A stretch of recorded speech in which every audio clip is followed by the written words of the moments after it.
On fait le cours du Bran à la mémoire de qui? Shimon Ben Nessim Gage. Shimon Ben Nissim Gage et aussi au Rabbi Israël Ben David, chez Leilou Nishmat. Donc on continue maintenant la Tefila. On a fini Baruch Hashem la Torah. On en est à la Tefila. Donc on avait fait, c'est rappelé ce qu'on avait pu dire déjà sur la Tefila. Esther Bataron. Esther Bataron. Donc on avait fini ça. Hein. Très bien.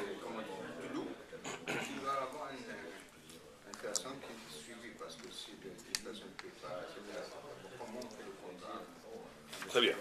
Oubepérek, on est toujours dans le deuxième pérek. Oubepérek, En Omdim, dans Brachot, Amar Rav Amna, il a dit Rav Amna, Kama ilchata givurta, Ika le mishma, mehene krai dechana. Combien d'alachot extraordinaires, dit-il, peut-on apprendre des psukim, des versets qui parlent de la Tfilat Hana, comment Hana a prié. Vous savez que Hana, c'était la mère de qui? Shmuel Hanavi. Elle n'avait pas d'enfant, elle était le mari de Elkana, qui avait une autre femme avec plein d'enfants. Et elle priait, elle n'avait pas d'enfant. Et elle priait à mourir, tellement qu'elle voulait des enfants. Et son mari lui disait, qu'est-ce que tu t'en fiches, tu m'as moi, on est très heureux. Et il avait une autre femme qui s'appelait, j'oublie comment, qui se moquait d'elle. Les Shem Jamais, elle a été punie, la pauvre. Mais elle se moquait d'elle, les Shem Jamais, pour qu'elle prie. Elle disait, tu n'es pas de Tzadeket, tu vois, que moi j'ai eu des enfants, toi non, alors qu'est-ce que tu voulais de Tzadeket? Elle a provoqué. Mais la Gemara a dit qu'elle faisait ça, pas du tout par méchanceté, qu'elle faisait ça pour l'inciter à prier. Mais quand même, elle a été punie. Comme quand on fait de la peine à quelqu'un, même si c'est avec une bonne intention, tu es puni. Faut faire attention. En tous les cas, elle se moquait d'elle, elle disait, qu'est-ce que tu crois, si tu étais une Tzadeket, tu aurais écouté, etc., etc. Et elle priait toutes ses forces, parce que ça l'a blessée, elle pleurait. Et elle a été voir Élie, le prophète Élie, pas Eliaou, Élie avec un rail. Et elle a été voir Élie, qui était le grand prêtre. Et elle s'est mise à prier, et elle priait, on apprend toutes les heures de prière par elle, et on n'entendait pas ce qu'elle disait. Elle était presque comme... Lui, il a cru qu'elle était sous. Parce qu'il a vu, vous savez qu'il avait il avait des lettres ici dans le Ephod, dans le pactorat, je crois qu'on appelle, hein, pactorat. Il avait des lettres qui s'allumaient. Et comme ça, quand quelqu'un voyait, il voyait tout de suite. Il voyait des escrocs, ou bien il voyait tzaddik, ou bien il voyait gentil, ou il voyait méchant, ou il voyait juif, il voyait goy, il voyait tout. Et là, il a vu shikor, shin chafresh. Shikor, c'est quoi en hébreu? Sous. Sous. Il a dit que tu es sous. En vérité, qu'il avait mal lu, il fallait dire à l'envers. C'est comment tu dis, c'est les mêmes lettres shikor que kacher. Chaf, shin, resh. C'est les mêmes lettres. C'était écrit kacher, elle est kshera, elle est la cacheroute même. Lui, il a cru qu'il avait mal agencé les lettres, il a lu shikor. Shikor, c'est pas avec un coup. Non, c'est un kachaf, sahar, c'est marrant que kacher et sous, c'est écrit de la même façon. C'est très bizarre. Il serait donc bon de boire. Vous vous françaisez, là. Je me dis, Haïtem Blomet, t'avais raison de nous envoyer la bourra. En tous les cas, c'est comme ça. J'ai jamais vu d'interprétation pourquoi Kacha et Shikor sont les mêmes lettres, mais sûrement, il n'y a jamais de hasard dans la lettre hébreu. Il y a quelque chose là-dedans. Il faudra avoir, je vais chercher une interprétation. En tous les cas, quand il a vu qu'il s'est trompé, il a dit, je ne suis pas sous mon maître pas du tout, je prie, simplement je suis brisé, je veux un enfant, il lui a donné une bracha, t'auras un enfant, elle a eu Shmuel, elle avait fait un vœu que ce fils serait donné il serait nazir, et il serait l'élève de Élie. C'est devenu un des plus grands prophètes, un des plus grands prophètes de tous les temps. Parce que Shmuel non seulement était prophète, mais il a aussi instauré la royauté en Israël. C'est lui qui a instauré d'abord Shaoul, et après David Amelech. Bon. Donc, Araba Onuna. Alors, on apprend énormément dans la de ces psukim où elle priait. Imedaberet al liba.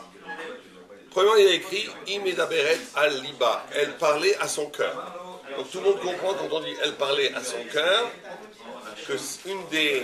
que le signe, comment on prie, c'est à parler à son cœur. À parler à son cœur. Mikal itpalel shetzarich shechaven rak sfatea naot. De là, on apprend que celui qui prie on doit prier dans une dimension sonore où il n'y a que ses lèvres qui bougent et que personne n'entend. Lui, d'après Halakha, lui, il doit entendre ce qu'il dit. Lui, il doit entendre ce qu'il dit, mais tu peux l'enlever. Lui, il doit entendre ce qu'il dit, mais il ne faut pas que celui qui prie à côté de toi entende ce que tu dis. C'est interdit. Enfin, c'est pas comme ça qu'on prie. Pourquoi après vous? Pourquoi quand je prie, il ne faut pas crier? Parce que c'est la parole de l'âme. Ça manque de foi de parler fort déjà, puisque Hachem il entend son Ouais, cœur. ça Zagmar a dit ça, parce que si tu crois que Dieu il a besoin que tu cries pour entendre Dieu, il entend tout, il est là. C'est en réalité éveiller une intimité avec Dieu. Dieu est là, il est proche de toi, il est pas. Quand tu cries, c'est que tu instaures une relation avec Dieu qui extériorise la relation, comme si Dieu était loin, alors que Dieu est là. Il suffit juste d'être véritablement avec toi pour lui parler. Donc c'est un murmure. Il est dans le murmure. Ça, c'est une chose. Deuxième chose, vous avez dit l'âme, c'est aussi parce qu'effectivement, la tfila, c'est par rapport à une dimension de perception qui est plus profonde que la parole, qui est liée à l'âme, au silence de l'âme, à quelque chose qui est à la limite du silence. Les kabbalistes, nous, on ne fait pas ça. Les kabbalistes ne parlent rien. Les kabbalistes visionnisent une dizaine. C'est comme ça. Ils voient Baruch, Beth, ils voient devant eux avec tous les kabbanotes, mais ils n'entendent pas ce qu'ils disent. Ça, c'est interdit pour nous, c'est que pour les grands kabbalistes, ils ont droit à eux. Toutes les gens qui sont arrivés à un niveau d'initiation spirituelle, où ils vivent au niveau de l'esprit, que de l'esprit, ils ont le droit de prier comme ça. Mais ceux qui sont encore par exemple, les kabbalistes, il y a 10 conditions pour être kabbaliste. Je ne vais pas vous les dire tous, mais une des conditions, c'est jamais se mettre en colère. Deuxième condition, c'est se lever tous les matins pour Netz. Si tu as une matin Netz, ça veut dire le Vatikin, vous savez, le lever du soleil. Tous les jours d'aller au mikvé. Jamais une fois tu rates. Ne jamais regarder une femme. Quelqu'un qui est kabbaliste et qui regarde une femme et qui trouve du plaisir à une femme dans la rue, il ne peut pas être kabbaliste, c'est fini. Il y a 10 conditions terribles. L'un après l'autre, tu dis il faut être vraiment Superman spirituel. Quand tu es à ce niveau-là, tu es super comme Thierry qui va y arriver très bientôt. Quand tu es à ce niveau-là de Superman spirituel, tu as le droit de commencer à prier sans parler. On peut prier comme ça, hein? Non, ça c'est des gauchistes. Ça c'est le premier mec qui fait ça. D'accord? Avec la cape. Hein? Donc, quand tu es kabbaliste, tu peux prier en silence. Parce que tu es arrivé détaché de la matière totalement. Tant que tu n'es pas encore détaché de la matière, tant que tu t'énerves un petit peu, tant que tes yeux se baladent un peu dans la rue, tant que tu te lèves, tu fais la grasse matinée, tant que tu... il faut aussi manger. Quand tu manges, les pauvres kabalistes, les pauvres, j'ai un copain, j'ai une chavota de Kabbalah, mon copain. Quand ils mangent, ils peuvent manger. Alors, un Tunisien ne peut pas être kabbaliste. C'est-à-dire qu'à chaque coucher, il doit penser à 36 kabbalotes.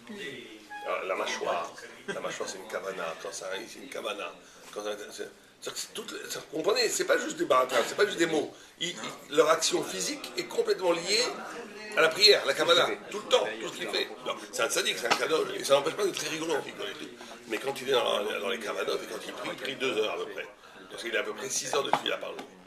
Donc il commence à filer avec nous. Moi j'ai fini, on a fini tous, puis ça, fait toutes les cavanotes, c'est des cavanotes énormes.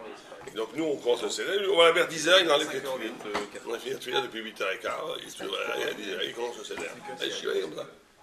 C'est une vie. Moi j'ai refusé, il voulait que j'ai dit mais si je fais ça, je pourrais plus rien faire d'autre. Tu deviens vraiment une sorte de catalysateur. Et c'est un travail intellectuel qui fait que tu amènes la présence de Dieu. Tu fais le lien entre le haut et le bas. Tu deviens comme un petit temple. Mais quand tu pries 6 heures et que quand tu manges, chaque fois tu peux penser à tout, tu rentres dans une autre. Tu peux plus être. Ça t'enlève quand même un dynamisme, des cours d'aller à droite, des trucs, de pas le téléphone, de crier sur quelqu'un, qu'est-ce que tu fais là. Faut bien. T'es plus dans la vie, pas chaude. T'es dans le ciel. Donc c'est très bien, il en faut des comme ça. Mais il y a des gens, c'est plus important qu'ils soient investis dans la vie. Il y a des gens qui sont plus. Enfin, c'est peut-être une tiroute, mais c'est vrai que c'est. Chacun où il est. C'est une façon d'exister qui est formidable, vraiment profonde et très sainte, mais il faut sentir que ça te correspond. Il y a une autre façon d'accéder à Dieu par l'action aussi. Plus par l'action, bon. Peut-être à 70 ans, on va s'y mettre. Si Dieu veut. Alors on y va. D'accord, donc, bougez les lèvres. Mais le cœur aussi est notre svara. Ouais, vas-y. C'est que c'est la pnimiout, c'est une façon d'intérioriser la chose. Ouais. Le fait de ne pas le verbaliser, ça le laisse à l'intérieur. Ouais, tout à fait. Areki, lo chayvu haramim, hak lachtor sfataim bilvad, ou adibur, minatam asher yitbayan lemala, ki atfila ou le'adam bema shehu ze medaber. Non, il dit que la tfila doit être parole. Parce que l'homme est un parlant.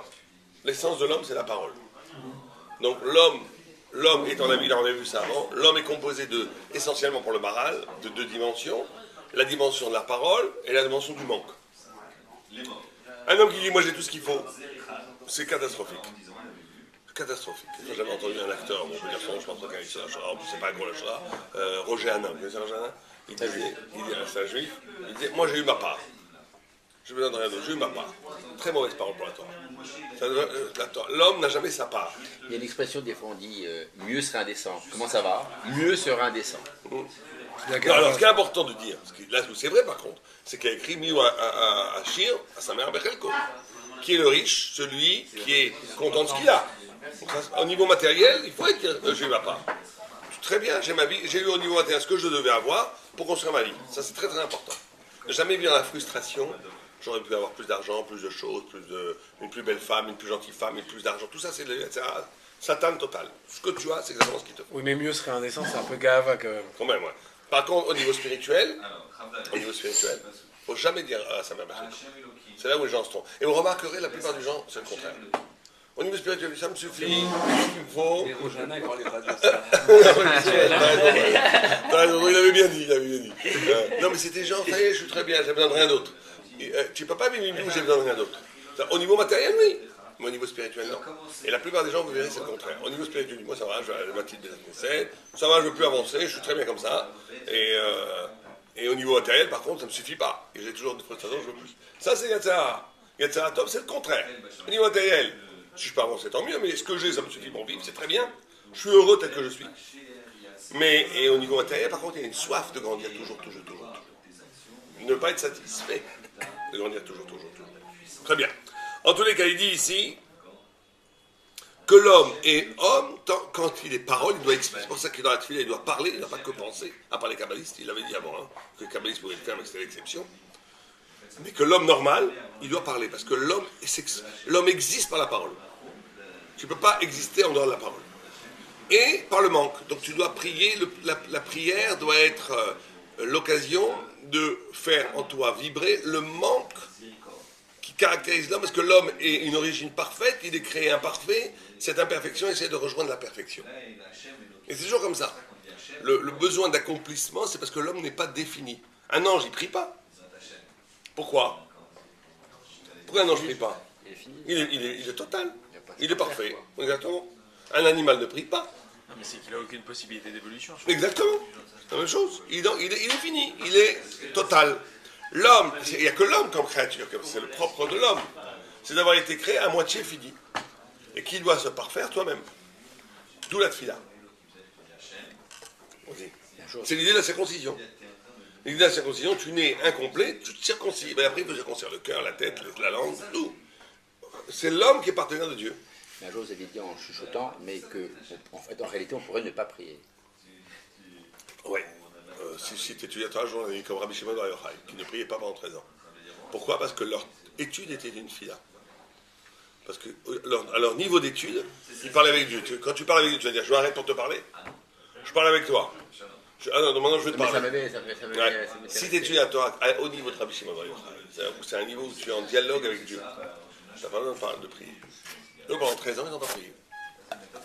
Pas parce qu'il ne faut pas prier, parce qu'ils étaient à un niveau de doucha dans leur étude, où l'étude elle-même faisait le lien. C'est quoi la tfila? C'est le lien. C'est essentiellement le lien.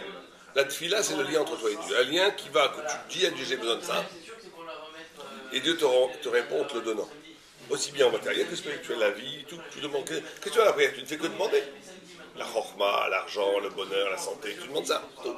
Ça que tu demandes à la prière. Tu demandes que ça. Et Dieu te répond. Mais si tu es déjà connecté, donc c'est une connexion la tfila. Mais si tu es déjà connecté avec lui, tu as pris. S'ils n'avaient pas de besoin matériel.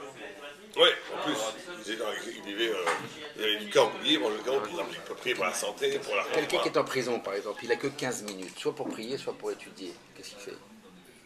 Il va mourir. Hein? Pourquoi il n'a que 15 minutes? Il est en prison, on lui laisse que 15 minutes pour prier ou étudier. Qu'est-ce qu'il fait? Entre les deux, il faudrait s'il n'a que ces 15 minutes. Ou 10 minutes, c'est pas, ou 20 minutes. Dans la vie, ouais, il faut mieux qu'il étudie. Il faut mieux qu'il étudie. Chaï Olam, Chaï Shar, il m'avait dit. Il y avait une fois un arabe et comme ça, dans Shabbat, ils étaient en train d'étudier. Un arabe a dit, mais c'est l'heure, où? Genre un autre, pourtant un arabe a dit. Il a regardé, il a dit, c'est à toi que le passouk dit, celui qui abandonne la Torah, comment c'est comment c'est le passouk? Le passouk dit, celui qui abandonne la Torah, même sa tefila, il est Torah. Celui qui abandonne la Torah, même sa tefila, elle ne vaut rien. Parce que la Torah, c'est l'éternité. La tefila, c'est pour l'olam hazé. Si on avait expliqué ça. Donc, si tu l'olam hazé coupé de la Torah, ça ne vaut rien. Les gens qui prient que pour avoir le méchant, je ne veux même pas dire ce qu'il dit, il les compare à des chiens. Comme les chiens qui veulent manger. Tu pries que pour avoir. Donne-moi de l'argent, donne-moi de la puissance. C'est pas ça. Il faut prier pour que ce que Dieu te donne matériellement, tu l'inscrives dans un projet spirituel. Ça, c'est très important. Toute ta vie, ça doit être comme ça. Qu'est-ce que je fais avec les choses que Dieu me donne? Il faut les traduire. Il faut toujours se voir comme un chevalier de Dieu. Pour ça, moi, j'aime beaucoup l'expression, il faut un judaïsme chevaleresque. Tu vois, les chevaliers sur les épées, ils vont... C'est le point, la cape et le cheval. Voilà, exactement. Tu prends nous sommes des chevaliers chevaleresques. Nous sommes des chevaliers thoraïques. Il y avait les chevaliers teutoniques, qui étaient Amalek, allemands. Nous sommes les chevaliers thoraïques. Ça veut dire quoi? Ça veut dire que chacun doit se voir en mission. Qui est ton patron? Dieu. Alors chacun est le chevalier qui est fort au lance-l'eau. Alors toi, t'es fort en quoi? Toi, t'es fort pour enseigner, t'es fort pour... je sais pas moi, chacun doit trouver quelque chose. Ses puissances, ses forces, sa puissance qu'il a, qui lui a été investie par Dieu, doit servir pour Am Israël, pour la Torah et pour Dieu. Ça ne veut pas dire qu'il n'y a pas, ça n'est pas pour lui aussi, mais ça veut dire qu'il faut qu'il y ait toujours cette double dimension. C'est très très important. Sinon, tu vis une vie misérable. Tu vis que pour toi, ça n'a aucun intérêt. Que tu sois riche ou pauvre, ça ne change rien. C'est une question de qu'est-ce que tu fais avec ce que Dieu t'a donné. Il faut lui donner un sens. Quelqu'un a le don de l'humour. Il aime bien faire des blagues et tout. Très bien. Utilise ça pour ça, rendre les gens heureux. C'est grande mitzvah. T'es un chevalier de Toraïk. Une fois, il y avait un rave qui a vu Eliyahu Hanavi. Il lui a dit, qui a le droit ici dans le marché au Lamaba? Il ne dit personne. Sauf deux. Il dit lesquels, il montre les voix. Pourtant, on parle de religion de juifs. Hein.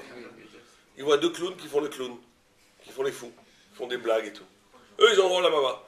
Il dit, c'est Charlot? Il dit, oui, parce qu'ils le font, ils sont contents que les gens soient heureux. Ils sont contents que les gens soient heureux. Voilà, deux, ils ont gagné leur Lamaba. Comment? En faisant les clowns. Coluche. Pourquoi? Parce que si ton intention c'est de rendre les gens heureux, et ben voilà, t'as gagné ton Lamaba. D'où ça vient ça? Que quoi? Cette histoire? Dans la Gemara. Mais où c'est...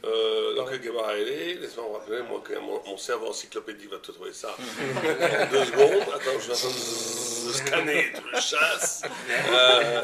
C'était... Je vais te le dire, attends 2 minutes. Que vous J'ai oublié, je te le dirai. C'était où? Non mais c'est-à-dire c'est une Gemara quoi. C'est une Gemara, en bas de la page à droite. C'est en bas de la page à Moudbet. Où est-ce que c'est? Je vais retrouver ça. On va dire des bêtises. D'accord? À la fin du coup. Arekilo chivu chamim rak l'artor besfaita bilvad. Où on a vu ça, d'accord? אבל לא ישמע קול ובגמרא תניא דמשמיע קול ובתפילתו הרי זה מקטני אמונה. Dans la Gemara, il y a écrit que celui qui qu'on entend sa prière quand il prie, il fait partie des petits de la Emouna. Ça s'appelle Katne Emouna. Les petits de la foi, ils n'ont pas confiance. C'est un peu ce que tu as dit. Parce que j'ai l'impression que Dieu il a besoin que tu cries pour qu'il t'écoute. Mi Katne Amana. Ou Makbi Akolo Betfilato Areze Mevia Binavi Eshek. Et celui qui crie en priant, c'est comme un prophète mensonger. ואף כי רש"י ז"ל פירש המשמיע קולו בתפילתו מראה כאילו אין השם יתברך שומע בתפילתו. רש"י a dit en Sfar. Là on parle de la Mida. La Mida, on parle que de la Mida. Rachid dit que pourquoi est-ce que c'est pas bien de crier cette fille-là, la Mida? Parce que c'est Rachid dit Mare Keilu En Hashem Yitbarach Shomea Tfilato. Comme si Dieu n'écoutait pas ta fille-là, que tu avais besoin de crier pour qu'il t'écoute. Donc tu dis que Dieu n'a pas la puissance d'écouter ton murmure. D'accord? Kashat Tfilato ou Belachash. Avant les filles Emet, Pirusho, qui a Tfila ou. Alors lui, il dit, il va approfondir la chose. Il dit, bien sûr que c'est vrai ça, mais ça, c'est la superficialité des choses. La vérité, la profondeur des choses, c'est quoi? Les filles Emet, Pirusho, qui a Tfila ou Shemamim, Bo Idbara, Shease, Bakashato, Ve'amana, Bo Idbara ou Davak, Ve'madrega, Eliona, et Ane Elemet. Mais c'est Ikar Emouna. Il dit parce que la Emouna. C'est bizarre qu'il dise ça. Parce qu'il y a écrit un autre texte qui dit t'as pas le droit de croire que Dieu va faire ce que tu demandes. Tu dois espérer qu'il le fasse. Il lui dit que la Emouna, c'est de croire que Dieu, c'est un croix, ça sera douce pour moi. Il dit, Avalefi a émet Pirusho qui a tfila ou shema amin, il croit, Bo idbar en Dieu, chez Yassé Bakashato, qui fera ce qu'il a demandé. Va Emouna Bo idbar, et le fait que j'ai confiance en Dieu, ou Davak be Madriga Eliona, cette confiance-là est collée à la hauteur, à une Madriga Eliona, à une dimension très haute, Ane Elemet, qui n'est pas visible, qui est caché. Vezei Ikar Emuna, et c'est ça l'essence de la Emuna, qui m'amin bo idvarer emunato magia adamadriga Ane Elemet. C'est une Emuna qui arrive à un niveau où ne c'est plus visible, où c'est caché. Kmo Shemore Alam Aleph, Sheurish, d'accord, Emuna commence par Aleph. Aleph est la première lettre de l'alphabet. Et le mila Amen, et le vocable Amen aussi est Aleph, qui est la première lettre de l'alphabet. Qui magia Adatrala. La Emuna, c'est la capacité de rejoindre Dieu à un niveau de l'origine. Atrala, Aleph. Et Gam qui Aleph, Otiot Pele. Le Aleph est une lettre merveilleuse, sous la Shon Alama, qui est cachée. Aleph, ça vient de l'Alfi, caché. Comment je dis, Vaemuna shlema sheu mitdabek beemunato itbarer ad hamadriga eliona ane elemet. Et tout celui qui a la Emuna arrive à une dimension de l'être qui par définition est silence, n'est pas expressible. Si tu peux expliquer pourquoi tu crois, tu n'as pas la Emuna. Si tu peux expliquer, que les gens disent moi je me explique pas, je crois c'est logique, c'est pas la Emuna juive. C'est bien peut-être, mais c'est pas la Emuna juive.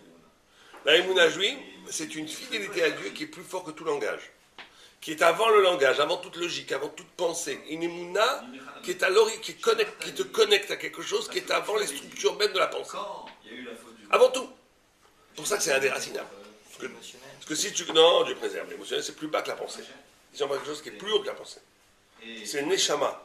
C'est-à-dire que la pensée et les idées et la logique, elles sont aussi à faire avec le monde. 1 plus 1 fait 2, c'est parce que la matière est composée comme ça.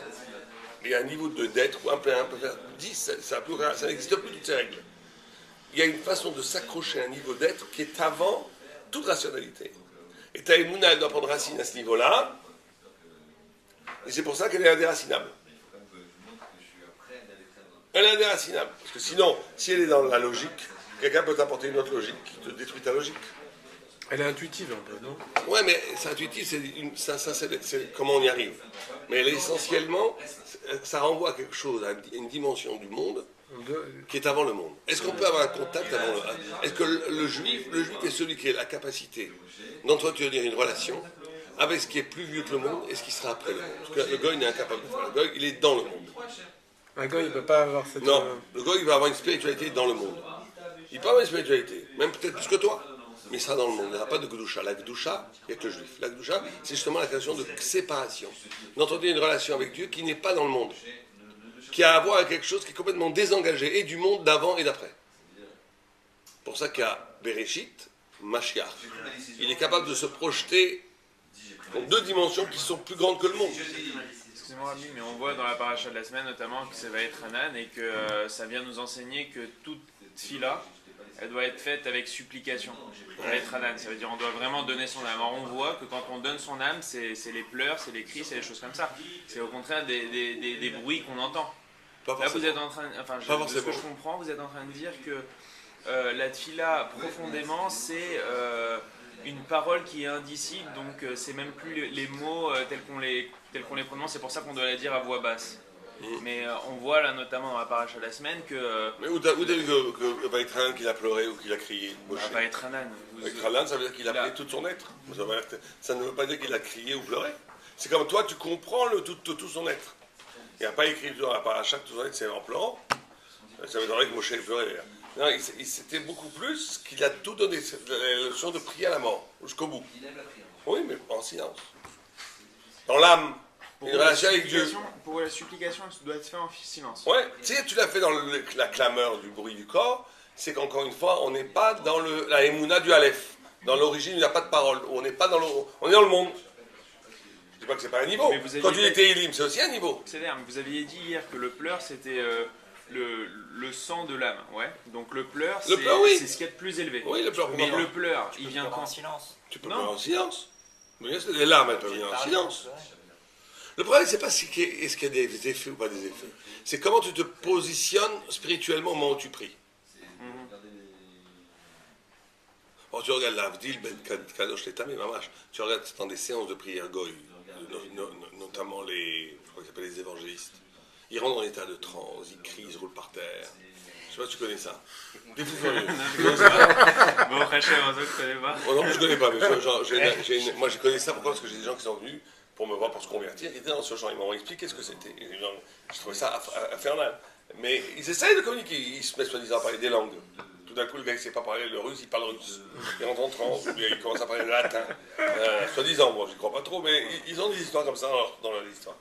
Mais eux, tu vois que c'est. Mais je ne peux pas. Moi, chaque fois que j'ai vu ces gens-là, je vois qu'il y a un côté théâtral. C'est un côté où ils sont un peu nuls dans la vie, ils sont zéro. Tout d'un coup, ils se retrouvent Superman. J'ai été visiter Dieu préserve Paris Marché, je sais pas quoi. Tout d'un coup, je deviens Superman l'instant d'une prière. Ah, ils sont contents, après ils jouent de la guitare, ils boivent le vin ensemble. Bon, pourquoi pas, ils passent leur vie. Mais il faut comprendre que c'est du baratin tout ça. Il y a pas de, ils n'ont pas la vraie spiritualité. Alors, c'est ça qui essaie de dire ce texte. C'est que quand tu pries, tu dois te désengager de toute représentativité. C'est toi et Dieu, il n'y a plus personne à côté de toi quand tu pries. Tu prends mineur. C'est intérieur. Tu n'as pas besoin, quand on te regarde, de reconnaissance, ou de vivre même une expérience mystique. Je suis en expérience mystique. Tout ça, c'est du baratin. Tout ça, c'est comme les enfants qui essayaient de vouloir en Inde, bouddhiste, l'heure du diable, la petite fumée, tous ces trucs-là. Ça a fait rêver des générations. Mais c'est encore de l'ordre du tourisme spirituel. La Torah, elle n'est pas là-dedans, elle est sérieuse. Tourisme spirituel. Ouais, c'est du tourisme spirituel. Il y en a qui rêvent des Caraïbes, il y en a qui rêvent de planer en yoga, en lévitation. Mais c'est du même rêve enfantin. Alors que la Torah, c'est sérieux. La Torah, elle te fait toucher à l'essence. L'essence, oublie les autres, oublie la représentation, oublie toi-même. Tu es en relation avec Dieu. Si ça t'intéresse, essaie de le faire. C'est ça qui est important. Tu veux pas, alors au moins on vit le vrai Olamazé. Commence pas à nous déguiser le Olamazé avec du soi-disant. Ouais. Bon. Il y a un truc quand même qui est étonnant. C'est qu'en même temps, on dit la tefila, c'est de l'ordre du dibour. Ça ne doit pas rester dans le silence, on a dit. Alors ouais, ça en absolu, ça doit être ancien pour les kabbalistes. Mais comme nous, on est un être parlant, c'est ça. On est obligé de parler. Mais on a une parole qui se rapproche le plus du silence. De silence. Donc nous, on a trouvé quoi le compromis? Chuchotement. Un murmure qu'il n'y a que toi qui bouge. Ça reste assez intéressant. Tu as raison, qu'au niveau absolu, il ne faudrait même pas parler comme les kabbalistes. Mais personne n'est capable de faire ça aujourd'hui. Ah, mais en même temps, vous avez Sauf dit... les kabbalistes. Alors, ce que je comprends pas, c'est qu'en même temps, on a dit ce qui définit l'homme, c'est cette parole, justement. C'est ça qui en fait un niveau. Oui, mais la parole ne veut pas dire C'était pas une aspiration d'arriver. Le silence, c'est pas une... C'est plus le chant qui a une aspiration que le silence. Je suis d'accord avec toi, mais ceci, on parle ici d'une parole qui n'est pas communicative avec l'autre. C'est ça qu'on appelle silence. Une parole de toi à toi, intérieure. Ah oui, d'accord. C'est la raison pour laquelle... Ça doit rester parole, mais pas une parole qui s'inscrit dans le champ social, ou dans le champ d'un échange avec un autre, ou que tu es regardé, ou que tu t'adresses à l'autre, ou que tu as besoin d'extérioriser. En toi, il y a la lumière. C'est la raison pour laquelle Élie, il n'a pas compris la tefila de Hana, non? Ouais. C'est parce que c'était une vraie tefila. Une vraie tefila totale, c'est l'archétype de la tefila. Tous les halachot dans les apôtres de Hana. Elle a pris une tefila extraordinaire puisqu'elle a donné naissance à Shmuel à ce moment-là. Mais lui, il a pas vu ça justement. Il a cru qu'elle était sous Chicor, Kacher, il a cru qu'elle avait perdu l'esprit. Elle avait perdu l'esprit, oui, puisqu'elle était au-delà de l'esprit, elle était dans la Emouna. Donc elle a cru qu'elle était sous de Dieu, si on veut. Ouais, excusez-moi, j'ai compris au contraire. Que quoi? Oui, je vous écoute, je rappellerai lui. Allez-y. Bah, la parole, c'est à la base, c'est communication. C'est quand il y a besoin, il y a communication. Ouais. En psychologie, quand on parle de communication, c'est toujours que la racine, c'est le besoin. Donc c'est pareil, transposé à la tefila, il y a un besoin, on s'adresse à Dieu.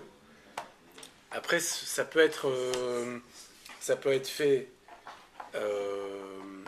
dans l'intimité, c'est-à-dire mais c'est toujours tourné vers Dieu, c'est-à-dire ça ne doit pas justement rester enfermé, mais ça doit être pnimi, mais dirigé. Après, le top, c'est que ce soit le plus détaché, le plus spirituel, le plus absolu possible, mais Mais ce qui définit, sinon on glisse dans Omed le... Ifnei Hashem, c'est vraiment la méditation J'ai intérieure. pas mal compris, alors c'est ça Tout à fait, l'idée. entièrement ce que vous dites. D'accord. Comme dit le Rav Chaim de Brisk, l'essence de la tefila, c'est Omed Ifnei Hashem. Et les kabbalistes te diront Omed Ifnei Hashem, tu te tiens devant Dieu. Mais quand tu te tiens devant Dieu, tout le monde comprend qu'il n'y a rien d'autre. Quand tu es devant Dieu, tu es devant l'absolu. Comme tu es devant l'absolu, il n'y a rien d'autre. Il n'y a rien d'autre. C'est tout. Et Omed Ifnei Hashem, c'est la capacité d'oublier le monde et de tomber devant Dieu. C'est tout. C'est ça que ça veut. D'où la grande difficulté quand tu pries de ne pas penser à. Dès que quand on prie, on commence à penser à. Et très souvent, ça arrive. Alors, tout le temps, c'est clair l'agma. Pourquoi est-ce que le Satan. L'agma, il dit que le Satan, il envoie. Je ne sais plus combien. Un chiffre incroyable. 3700 démons. Quand tu fais. Je ne suis pas sûr du chiffre, mais autour de ça, des millions de cas. De démons, de genoux, pour t'empêcher de prier bien. Et tout quand tu commences, tu remarqueras que quand tu commences à prier, schlac, c'est à ce moment que ça arrive. Jamais tu penses à ta facture d'électricité quand tu étudies. Mais quand tu continues à. Tout ça vient de tout ça. Et tous les d'après les kabbalistes, tous les psychédélismes qu'on dit avant, et les ktorés, tout ça, c'est pour nous protéger contre ces mauvaises pensées. C'est que ça le but. C'est que ça le but. C'est pour ça qu'à Mincha c'est plus dur, parce qu'à Mincha t'arrives à entre deux rendez-vous d'affaires, c'est impossible. Et les chassidim arishonim, qu'est-ce qu'ils faisaient avant? Mais bon, aujourd'hui on ne pourrait plus faire ça. 1 heure, ils se préparaient par la tefila. 1 heure, ils vidaient l'esprit. Vraiment presque la méditation. 1 heure. Ils priaient pendant 1 heure, ils mettaient 1 heure pour redescendre. Donc 3 heures chaque tefila. Donc ça veut dire qu'ils passaient 9 heures à prier. La Gemara demande comment ils étudiaient. Il va avec une telle prière, ils arrivaient à un tel niveau que ce qu'ils étudiaient en une demi-heure, ça valait 20 heures pour quelqu'un qui ne faisait pas ça.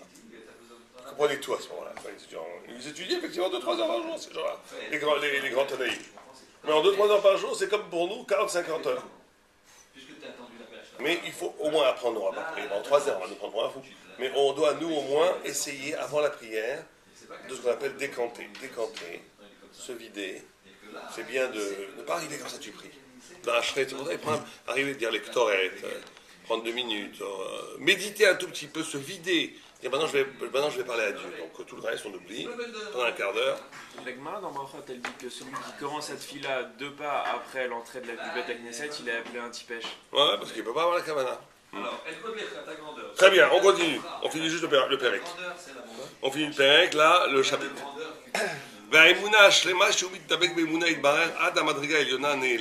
Et la vraie Emouna, c'est d'être capable de se coller à Dieu à ce niveau de l'invisible. Et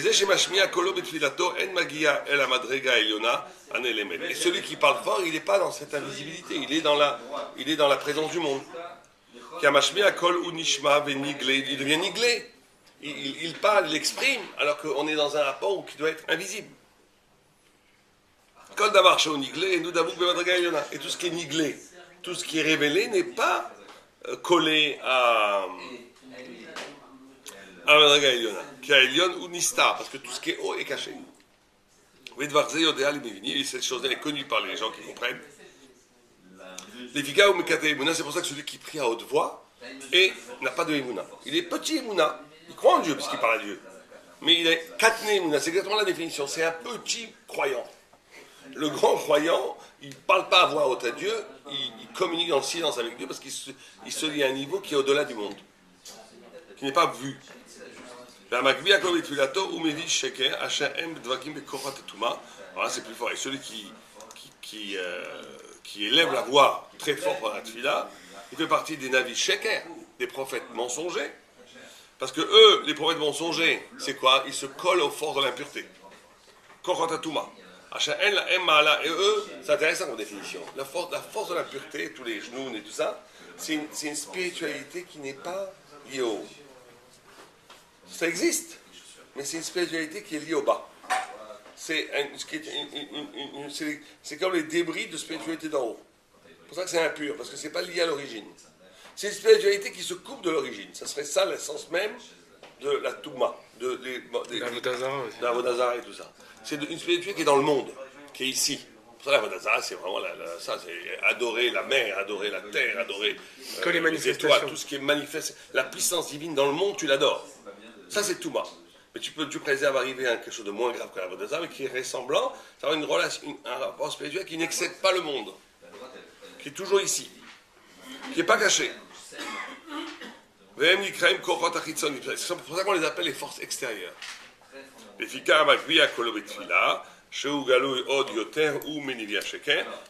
donc c'est pour ça que celui qui parle, qui prie à voix haute, c'est comme s'il ne pouvait pas voir Dieu dans l'intériorité, dans la vérité, il est obligé de voir dans les forces extérieures, dans ce qui est manifeste, dans ce qui est matériel, et ça s'apparente à la Avodah Zara et aussi à la prophétie mensongère. Voilà, on a fini là ce petit chapitre. On reprendra si Dieu veut. Le prochain cours a lieu le 28 août au matin.